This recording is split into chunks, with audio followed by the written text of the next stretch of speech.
시청자 여러분 안녕하십니까? 조양회 회장의 억울하고 불쌍하고 무서운 죽음, 그 충격의 여파가 가시지 않고 있습니다. 지병이 갑자기 악화돼서 죽음을 맞이한 조양호 회장, 아니면 몸을 던져서 자살한 사람들, 아니면 죽음을 선택하지는 않았지만 엄청난 모멸감과 모욕을 견디는 사람들. 문재인 정권 이 시대의 광기에 희생된 억울한 사람들의 리스트가 너무 깁니다. 많은 사람들은 얘기합니다. 극단적인 선택을 하거나 아니면 병이 악화돼서 죽음에 이르는 것은 가장 심각한 스트레스, 인간이 받을 수 있는 스트레스 중에서 가장 강도가 강한 인간적인 모멸감, 그리고 사회적인 모욕, 지탄, 이런 것들 때문이라고 합니다. 제가 이 문재인 정권 시대의 광기에 희생된 억울한 피해자들 리스트를 그 강도에 따라서 정리를 해봤습니다. 1번 조양호 회장. 조 회장은 그 스트레스를 주는 주체가 너무나 이 충격적이고 그리고 범위가 넓고 전 사회에 걸쳐서 진행됐다는 점에서 가장 큰 피해자라고 할 수 있습니다. 자신의 선친 조중훈 회장이 어렵게 만든 대한항공, 1969년 창립된 대한항공의 50주년이 되는 올해에, 그리고 지지난해 이 조양호 일가에게 닥쳤던 이 엄청난 이 전 사회의 어떤 모멸적 행동, 그렇게 자랑스럽게 생각하는 이 대한항공의 기장과 이 스튜어디스들이 그렇게 전 세계인들에게 자랑스럽게 각인이 되어 있는 근무복을 입고 자신에게 인간적인 모멸과 인격살인에 가까운 시위를 벌인 것, 마스크를 쓰고 그 마스크 뒤에 숨어서 거의 마녀 사냥 인민재판을 벌인 것, 그 충격, 그런 노조뿐만 아니라 언론 그리고 정권의 전체 11개의 기관이 달라붙어서 25건의 조사를 진행을 했습니다. 그리고 18번이나 압수수색이 진행이 됐고 조양호 일가가 포토라인에 선 것만 15번입니다. 조양호 회장이 이것을 견뎌낼 수가 있었겠습니까? 2번은 이재수 전 기무사령관. 자신이 기무사 문건이라든가 또는 댓글 사건과 관련이 없는, 세월호 사건과 관련이 없는 별건으로 이 자신을 옭아매려고 했던 이 정권의 검찰, 제가 이 증오의 축이라고 표현을 했던 서울중앙지검의 적폐수사 3인방, 윤석열 서울중앙지검장, 박찬호 2차장, 3차장 한동훈, 특히 이재수 사령관의 사건을 지휘한 곳은 박찬호 2차장입니다. 그 밑에 공안부장이 있었죠. 아니, 영장에 구속된 사람도 아니라 구속영장의 심사를 받으러 나가는 사람을, 그것도 자진해서 출석을 하는 사람을, 도주의 염려가 없는데도 불구하고 수갑을 채워서 망신을 줬던 이 서울중앙지검,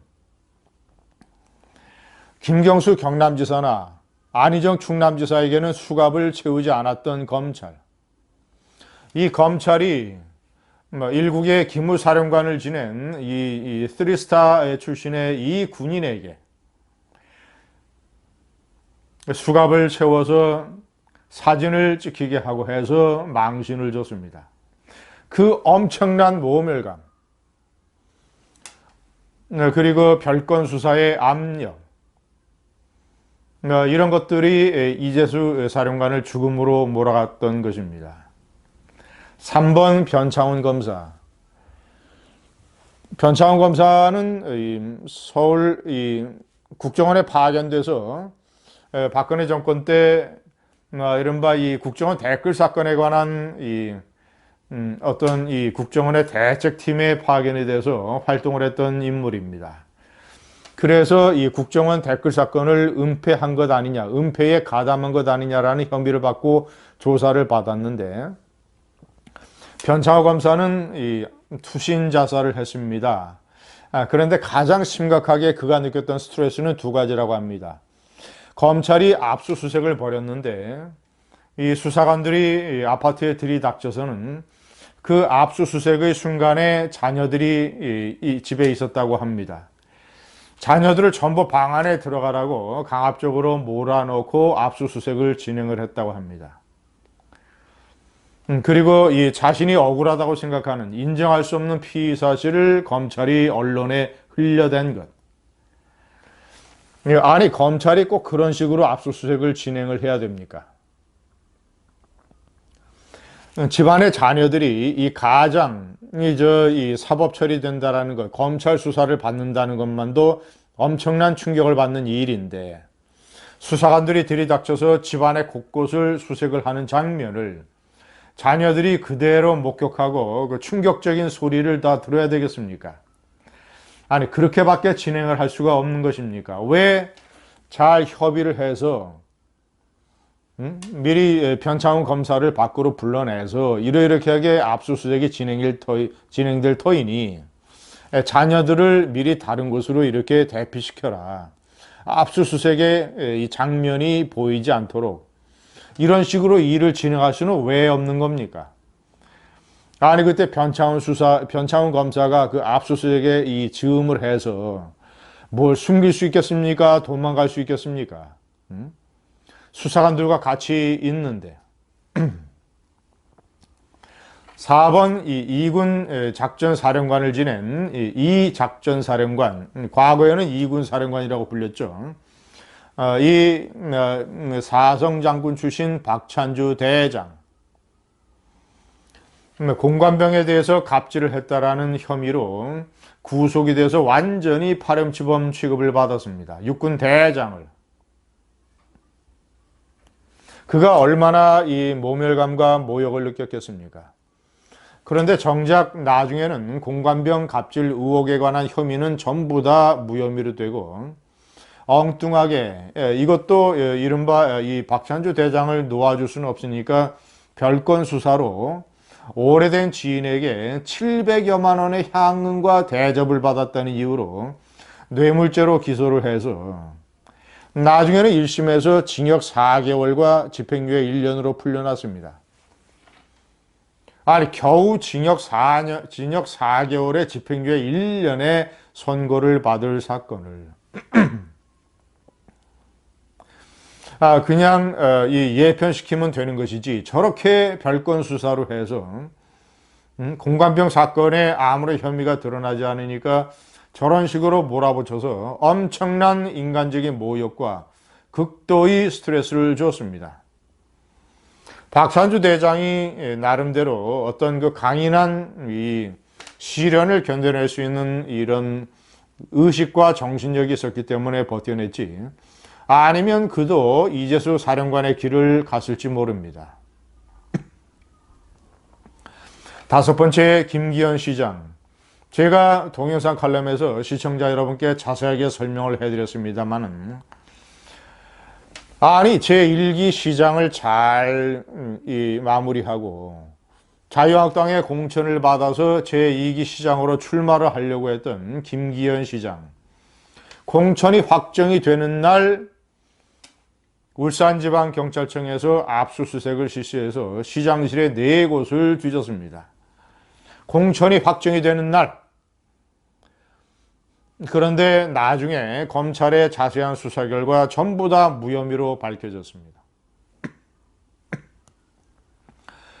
이런 어떤 광기에 가까운 일을 저질렀던 황운하 울산지방경찰청장 전, 그 사람에 대한 특검은 왜 실시를 하지 않는 것입니까? 문재인 대통령이 형이라고 불렸던 송철호 이 변호사를 울산시장에 당선시키기 위해서 조국 민정수석이 선거대책본부장과 선거대책 후원회장을 과거 2012년 국회의원 선거 때 맡았던 송철호 변호사. 노무현 대통령이 그렇게 아꼈던 노무현 송철호 문재인 3인방의 송철호. 김기현 울산시장은 그 사건으로 여론조사 지지율이 뚝뚝 떨어져서 결국은 선거에서 낙선하고 말았습니다. 제가 대표적으로 5명만 꼽았습니다. 지금 감옥 안에 가 있는 사람들은 제가 언급을 하지 않았습니다. 그 중에서도 얼마나 억울한 사람들이 있겠습니까? 어금니를 꽉 깨물고 이 세월을 견뎌내겠다고 해서 하루하루를 버티는 사람들이 얼마나 많겠습니까? 시청자 여러분, 제가 6번은 퀘션 마크로 해놨습니다. 누가 될 것이냐? 조양호 회장 다음은 누가 될 것이냐? 시대의 광기에 신음하는 억울하고 무서운 희생자는 누가 될 것인가? 감사합니다.